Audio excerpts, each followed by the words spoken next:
decir que si no hay, digamos, la política exterior no necesariamente un triunfo es declarar la guerra o crear, pues, o escalar el conflicto. Al contrario, se suele considerar que la labor de la diplomacia es desescalar el conflicto, buscar soluciones a los problemas, en el mejor de los casos, que haya algún pequeño triunfo para todas las partes involucradas en un proceso de conflicto y pues no está mostrando Joe Biden ser verdaderamente un gran diplomático o la gente que lo rodea, su gobierno, ¿no? Y en parte quizá muchas veces tiene que ver con el tipo de discurso que Joe Biden tuvo en campaña y el discurso y las acciones que tuvo una vez llegando al gobierno, ¿no? Eso también se lo transmite a sus funcionarios y en ese sentido, pues ellos ejecutan órdenes, crean y también pues administran la política pública. Raúl Montoya, buenas tardes para todos en Sin Censura.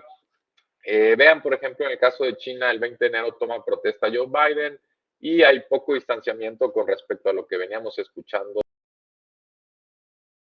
de Donald Trump específicamente en este tema, ¿no? El 21 de enero China sanciona a Mike Pompeo y a otros funcionarios menores de los Estados Unidos. El 10 de febrero se da la primera llamada entre Joe Biden y Xi Jinping.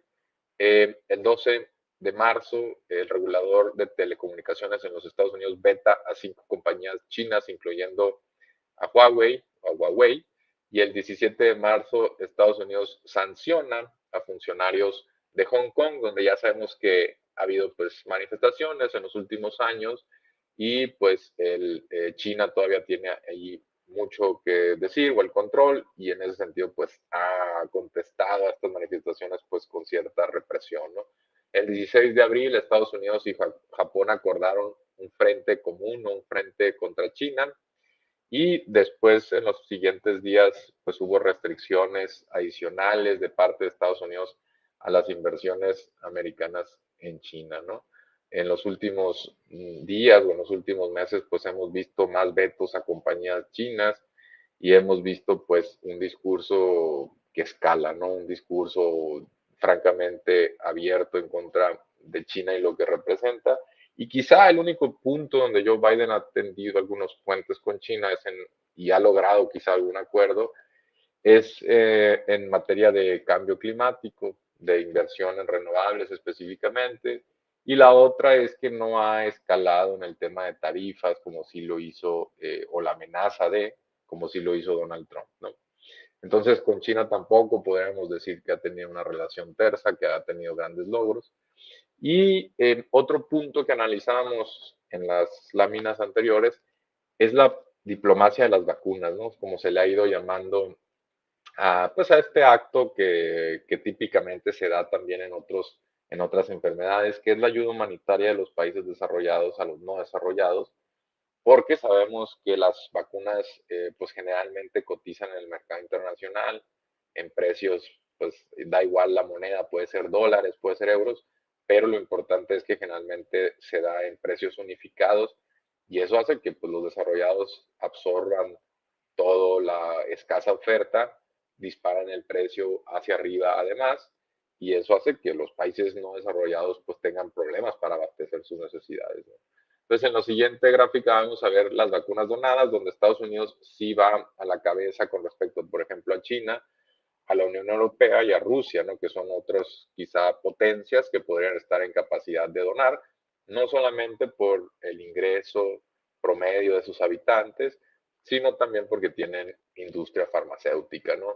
Desafortunadamente, pues vean las dosis que Estados Unidos ha donado, pues son muy pocas, ¿no? Imagínense 60 millones, creo que ya va un poco más, esto tiene como fecha de corte finales de julio, principios de agosto, y ha anunciado más también, es cierto, pero pues 60 millones de dosis y además en muchos casos se requieren dos, pues imagínense el escaso logro cuando lo comparamos con el rezago que tiene África, por ejemplo, con respecto al resto de los continentes, o el rezago que tienen algunos países latinoamericanos o asiáticos de ingresos bajos, ¿no? Fernando Corona, saludos y pues no es el mismo Estados Unidos que solía ser antes, ¿no? Mucho más activo en ayuda humanitaria, tratando de liderar también para conseguir, digamos, un envión moral con respecto al resto del mundo. no hemos visto, pues, además, ojo, Estados Unidos está en una posición de donar porque ha pedido, pues, millones y millones de dosis y muchas de esas es probable que de ahí se derive los donativos. Muchas de esas no están siendo usadas porque la población, una parte importante, ya no se quiere vacunar por una cuestión pues ideológica, una influencia religiosa, grupos también de ultraderecha, ¿no? Una lenta respuesta a los medios de comunicación como Fox News al llamado a vacunarse, todo eso se fue acumulando y hay una parte significativa que no se quiere vacunar. Y ese exceso de vacunas de Estados Unidos no logró canalizarlo rápido a los países que en estos momentos enfrentan nuevas olas de COVID, ¿no? Eh, Angie Vidal, ¿qué se sabe de la tercera dosis de las vacunas? Bueno, es un tema aparte, pero en estos momentos, pues, la mayoría de los países no lo están adoptando. Sabemos que tendría, pues, más costos. Todavía se está batallando con que una parte de la población llegue a la primera o la segunda dosis y la tercera, pues, definitivamente ayuda, pero sería más que nada para reforzar quizá algunas variantes y no tanto a elevar el grado de inmunidad de 0 a un porcentaje importante, ¿no? Como si lo logran la primera o segunda dosis, y por eso hay que seguir independientemente del tipo de variante, ¿no? También vamos a ver en la siguiente gráfica una cuestión pues particularmente sensible para México y para los países, sobre todo el Triángulo Norte de Centroamérica, ¿no? Salvador, el Guatemala, países que expulsan muchos migrantes y bueno, en ese sentido, bueno, aquí podemos ver antes de pasar al tema migratorio, cómo se ha distribuido. Sabemos que Colombia históricamente es el gran aliado de Estados Unidos en la región, ¿no? Y vean cómo ha recibido pues un trato especial. Ahí pueden ver incluso por tipo de vacuna. Y México, por ejemplo, o Brasil, que tienen más población, pues han recibido menos dosis, a pesar de que tienen un ingreso similar al de Colombia, ¿no? Argentina está en un caso similar. El Salvador, Honduras, Guatemala, que expulsan muchos migrantes y que Estados Unidos pues lo ve como, a su vez como una doble amenaza, ¿no? De que muchos de estos migrantes puedan llegar contagiados. A raíz de eso, pues ha también puesto especial cuidado con repartir vacunas en esos países, ¿no? Por cierto, otro de los errores de política exterior fue Kamala Harris, ¿no? Pidiéndole a los migrantes que no vinieran, ¿no? Lo cual provocó pues mucha molestia, ¿no? En algunos de estos países de Centroamérica, pues Estados Unidos ha invadido, ha desestabilizado, ha hecho activismo diplomático y político y a nivel pues interno de esos países y ahora pues ante las expulsiones de migrantes pues que todavía los regañe por intentar buscar un mejor futuro, por intentar pues superarse y pasando todas estas dificultades de seguridad, de desplazamiento, de hostigamiento también de parte de los gobiernos, barreras físicas, y todavía pues estigmatizarlos pues fue otro error de Kamala Harris, ¿no? Perla Arroyo, hola Mario, Omar Pantaleón, pasa el chivo de qué hablan. Bueno, en la siguiente gráfica vamos a ver referente al tema migratorio, cómo han seguido subiendo, ¿no? Esta es una gráfica de detenciones y si se fijan, pues está en un máximo de 21 años, ¿no? El número de detenciones fronterizas en la frontera de México y Estados Unidos, lo cual pues es preocupante. Vean cómo viene bajando, bajando. Y uno podría decir, bueno, es que es la crisis económica, pero fíjense cómo en 2008, 2009 no fue así. Siguieron a la baja el número de detenciones, que no necesariamente explica el tráfico, ¿no? de personas. Puede ser que el tráfico haya aumentado, pero aquí estamos viendo detenciones y las detenciones no subieron en 2008, 2009 a pesar de una recesión fuerte. Y vean cómo en el 2021, bueno, empieza un poco a finales de 2020, pero vean cómo en 2021 se siguen disparando el número de detenciones y esto apunta a que se va a lograr un récord nunca antes visto, ¿no? Por supuesto, esto ha tenido polémica, crisis también en materia pues, de presión política a la administración Biden. Ha habido muchos casos de COVID y a raíz también de los casos de COVID están enviando a los migrantes a México muy rápido, de manera pues francamente inhumana y pues no se antoja que esta situación tenga un punto de quiebre o de mejoría en el horizonte cercano, ¿no? Entonces este tema también ha dado mucho que hablar, no podemos hablar de que en temas migratorios, en temas, en estos temas Joe Biden haya logrado o se haya apuntado algún triunfo, no, al contrario.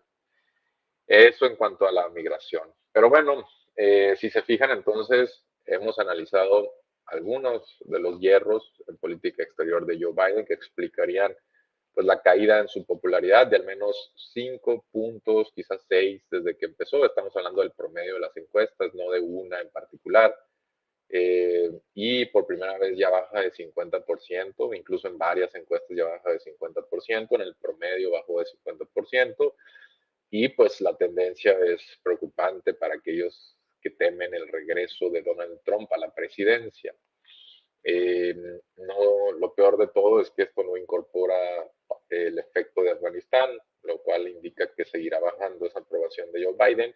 Y sí ha habido otras encuestas que evalúan muy mal el tema migratorio, que evalúan muy mal la política exterior de Joe Biden.